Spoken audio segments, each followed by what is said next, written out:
Welcome to the Holding Time podcast. This conversation with Deqa, Community Engagement Lead for the Women's Health and Maternity programme in Cheshire and Merseyside, covers different cultural perspectives of breastfeeding in public, from different minority ethnic background perspectives. Despite feeding 4 children, Deqa never breastfed any of her children in public in the UK due to a fear of standing out as a Somali woman.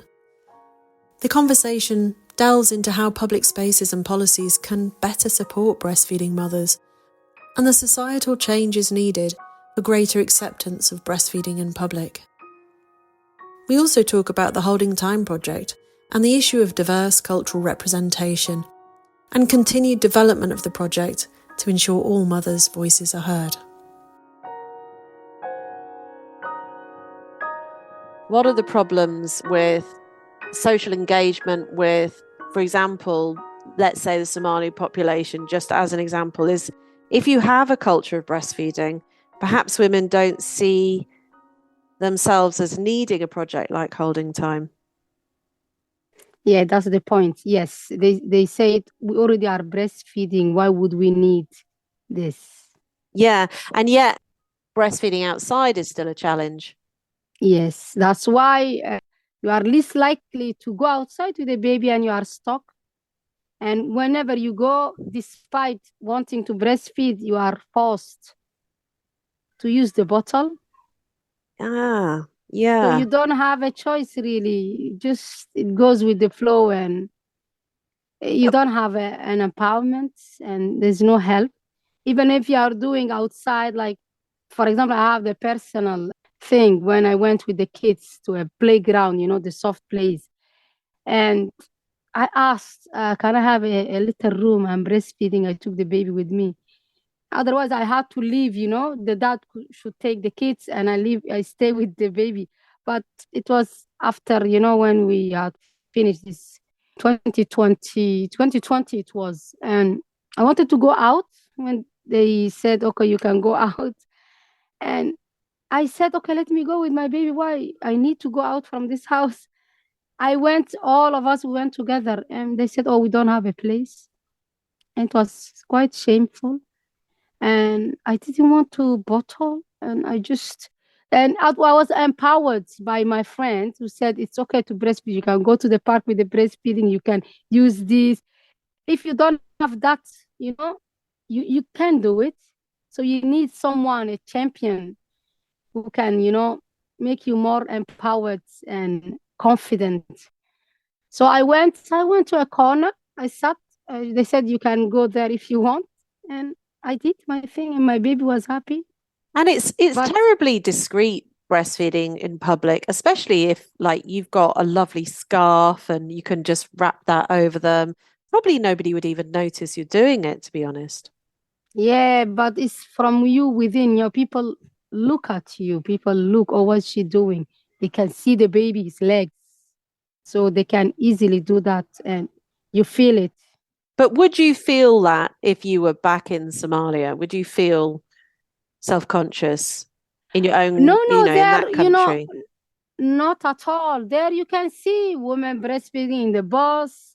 They can breastfeed outside. And no one say anything. It's completely natural. So it's because you don't see women breastfeeding as the norm in Liverpool, you think, this isn't the norm, so I can't do it, even though it's completely normal in Somalia to breastfeed in public. Yes, it's the social elements, that people will look different at you and they will stare. Some people will just judge you. Quite a lot of British women also experience that problem. Yeah, but there wouldn't be this cultural element to it, I don't think. This sort of aspect of feeling that you're standing out. I mean, they would probably feel they were standing out, but they'd be standing out for just breastfeeding, whereas perhaps you're standing out because you feel you're doing something that's culturally normal in Somalia, but that's not culturally normal here. So that makes you stand out. Yeah, you're standing out because of that, because you are not continuing your traditions, although it's not opposing anyone else's tradition. And there are not many places that welcome those things, many public places that can help and that open to that. What do you think would help in public spaces? Yeah, having a place, being normalizing the elements, of breastfeeding. This is breast. It's not only sexualized, it's sexualized. That's the problem. But if it's open and that's a normal thing and people see it as a normal, that's a mom, she's breastfeeding. That's it. See that as a mom only. That's it. Nothing else. Yeah. It would happen, if they do, billboarding, the media, they can do it easily. But is that a priority? Do you think it could be easy for the government to normalize breastfeeding if they were to put money behind it? Oh, yes, definitely. For economical reasons, they would. But then there's another way they're saying, oh, women can take more time off and at work, they need to have, places when ladies can breastfeed if they are working and breastfeeding at the same time, give them breaks, all those things. So they're gonna check all of that. But at the end of the day, it's benefits, is an ultimate benefit for the society, less sickness, less, all those things. It's just something good for the mothers and the society and the baby, for everyone. But it's a long-term benefit. Isn't it interesting in Somalia that that's considered very normal, but here it's not normal? What do you think is, in your opinion? It's the money, money making business, isn't it? The bottle feeding, they make, if there wasn't no one using it, they wouldn't make money. Yes, and even, when they are in the ads, they will see, oh, it's same as breast milk, convenience, quick, all those things they're saying, so that the mother has, okay, yes.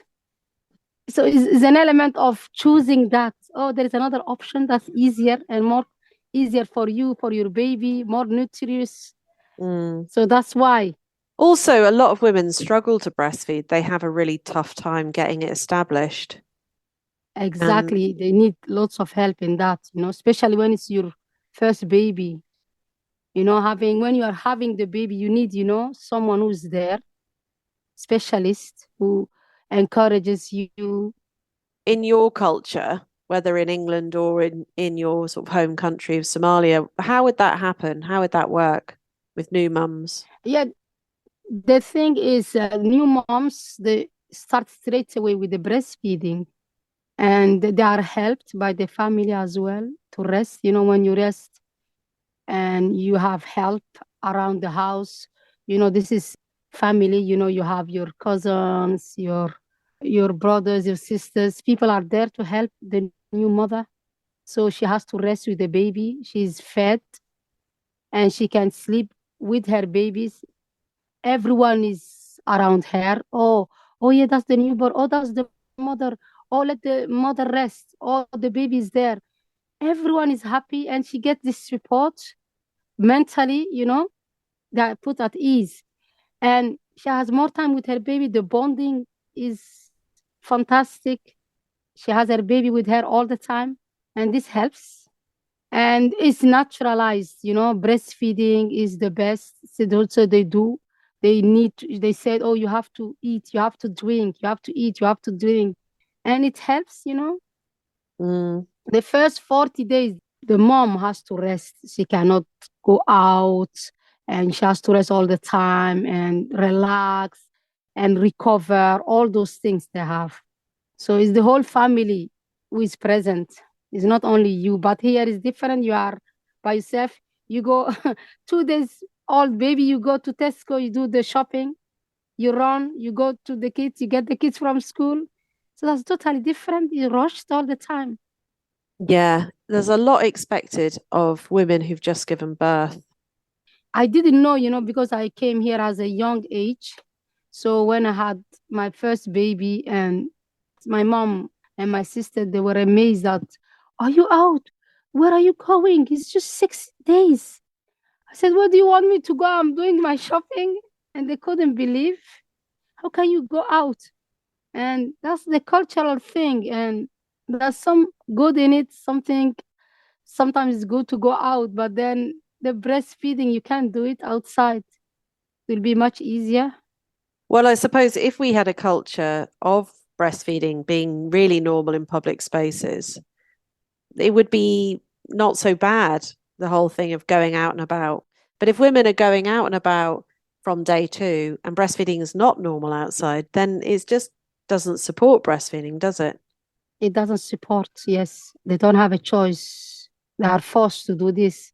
So I'm not blaming the mothers, just the government, they're not helping.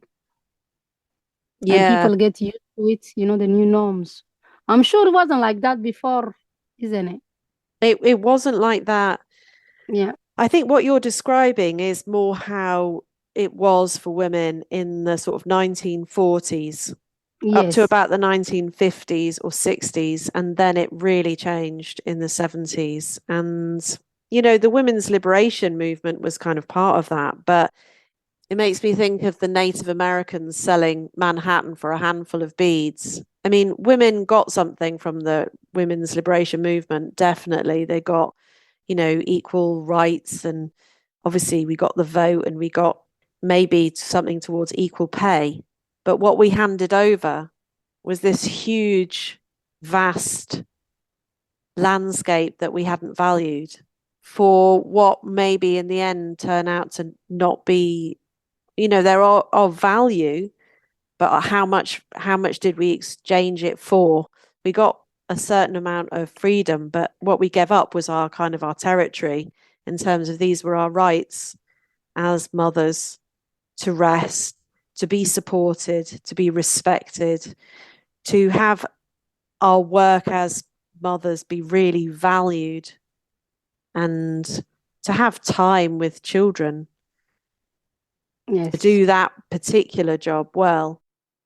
That's the sort of huge landscape that we didn't really value, because what we wanted was the other things. We needed the other things, but in the end, we lost a lot, basically.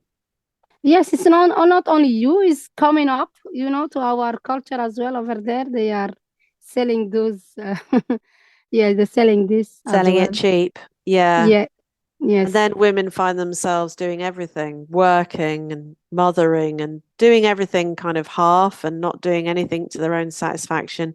It's great being able to work. I mean, I love working, but being forced to work is kind of what's happening to a lot of women. They're it's almost stigmatized to be at home with children. And yes, it's seen as something bad, oh, it's something bad, oh, I am a housewife, for example, is a bad term. yeah, like you're married to the house. Way. It's not that you're a mother and that you're doing the job of raising children. That's a big job. And they say, I don't work, but it's not true that you don't work, because looking after children is work. And if you're not doing it, someone else is doing it. And when they're paid to do it, it's called work. People who go and work in nurseries, they don't say, I don't work, do they? They say, I look after children. Yes, you have to pay for all of this, and it's not cheap. It's privatized, basically, isn't it? It's a privatized system. Whereas your parents and your family might have done that, or you would have done it yourself. Now you outsource it all, and it costs an absolute fortune. Yes, and you are so-called liberated, but you are but not women liberated. They're going to work and earning £10 an hour, and they're paying £6 for childcare. So they're earning £4 an hour. I mean, but the government will pay other people to look after their children, but they won't pay them. Look, yes. This is the nuclear family that's at risk. That's the problem, really. The root cause is that, because, when the family is there and helping each other, and, the grandma is there as well, but then the grandma she's put somewhere else. Everyone is put in a little cage, in a little ball. What has shed light on this is when, the lockdown and all of this has opened so many people's eyes that you think about, okay, I'm working, and it has gave, like flexible working is now more. You can work from home and do your work much better than going to the office and paying. You can save lots of things. But we need something to happen so that we can know what's going on and wake up a bit. I mean, it's a huge amount of change that's necessary for this situation to really radically change, and radical change is really needed. I don't know. I think some of it might come with AI, because if all these jobs are going to be done by computers, maybe then the job of mothering will start to have value again. They say it's the jobs that are to do with caring for others that can't be replaced, you know? Yeah, that's the human element, isn't it? And you cannot replace that, no matter how you do it, no matter how many money you spend on. You cannot replace, you destroying. We're not robots. Yeah. You know, people need each other. You know, you have to be around other people. Yeah. And it helps, you know, suicide rate, everything is gone up, especially kids now, even teenage. This is affecting them. Yeah.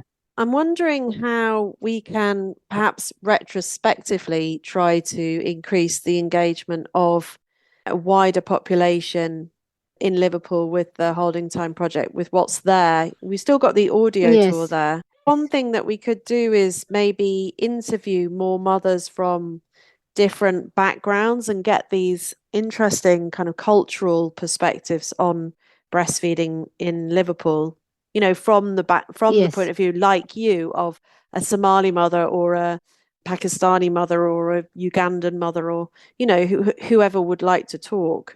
That's something that we could do, is get a broader picture, because I do think that first phase of Holding Time was a bit limited. And the other thing that would be great would be to get a portrait of a breastfeeding mother from, you know, from a community that is Muslim, or a mother in traditional dress.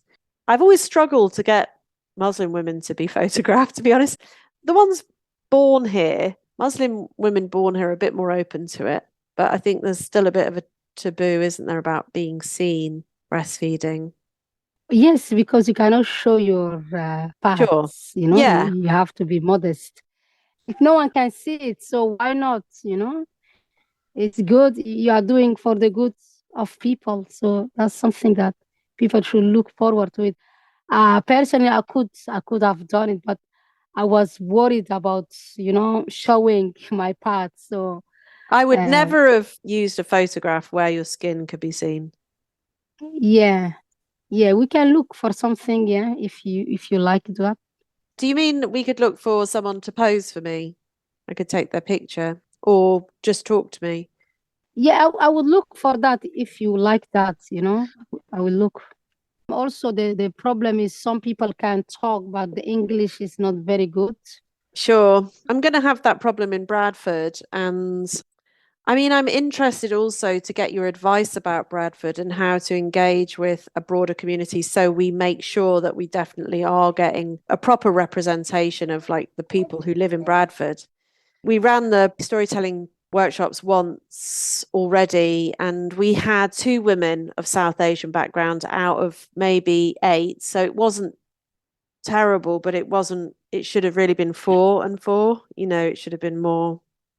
The main thing is, as engagement, you have to have that connection with people so that they can, you know, come and tell you about their stories, because we do stories as well. So it will be great. Yeah, definitely we can help you in that matter. Yeah, I mean, for Liverpool, it's tricky because the project, it's not funded anymore. You know, it's finished, really. That's the thing, is that it was running there for a couple of years, and I don't know if they want to do any more. I mean, I love working with Joe Ward and the university in Liverpool, and I think there will be more that will happen in Liverpool, but at the moment it's so in flux. It's really like, I don't think anyone even knows what's happening. Jane Cooper, who was at the RCM Awards with us, she didn't even know if she still had a job in June. You know, at the RCM Awards, she was saying she wasn't even sure if she was going to be employed in a month's time. Yeah, we could look at all of those things, and then we can sit together and see what we can do next. Yes. Yeah. Well, it would be great to, for example, work more with the libraries in Liverpool, get the audio tour out to library spaces, which I know are really popular with lots of populations. You know, they're really good egalitarian space. And also, I'd really like to have the project in Liverpool Women's Hospital. We've got a lovely set of pictures, which I could add to as well. If we got, you know, more women from different backgrounds, that would be great. But I'd really like to get that work into Alderhay, Arrow Park, and Liverpool Women's Hospitals, because those are the three hospitals where women give birth. And at the moment, they're off kind of lost in a cupboard in the Liverpool Foundation hospitals. They're not on show. So I think there's work to be done in terms of getting that work up on the wall and getting Yes. women to see it, you know. So we sort of need to keep trying to develop the project in Liverpool. I'm going to talk to Jo about that, and we need to see whether Jo is working for improving me still or not. I don't know if she is. Yes. No, when we have all those information, then we can sit and plan. Yeah, but I think there's an awful lot more that we could do, especially in terms of filling in these gaps from the Liverpool project in, you know, working with women who've got different stories, different cultural inheritance, different backgrounds, and women maybe of different ages. And there's a lot more that we could do. We could do a weekender, for example, you know, where we program a nice series of different events to work. I'm working with a lovely young curator in Bradford who could come and do a brilliant sort of curated weekend, maybe for Baby Week, or I don't know, is Baby Week going ahead and in November, do you know? Yeah, I think they are planning on things about Baby Week. I see some emails going around, but Joy's still on holidays, so maybe when she come back. Yeah, okay. Yes. I'll try and talk to Jo about this, about doing some more interviews and a couple more portraits, because I think there is a bit of a gap. And then about getting those portraits into those hospitals. Maybe we can make that our focus and then think about some events around that, you know, maybe some events around that could be curated with a broader population in mind. And also the libraries. I think we're not really getting the work into the libraries either.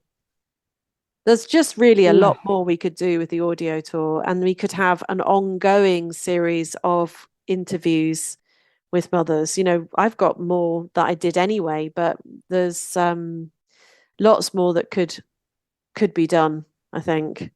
Yes, because from now, the people you are talking about is the people who have their culture with them. But then maybe something different is happening with the generation who are born here. Exactly. It's in terms interesting. of breastfeeding, we cannot say, oh, they are all the same and they are continuing. No. And also very different if you're from Nigeria versus if you're from, you know, Pakistan. It's not like everybody who's not English all has the same culture. And in fact, in Coventry, I found that there was a difference just even in terms of like how people arrived in Britain, where they went via. So it's Indian populations from Gujarat, if they'd gone via Africa, they might not have a breastfeeding tradition. Whereas if they'd gone straight from Gujarat in India, they would have.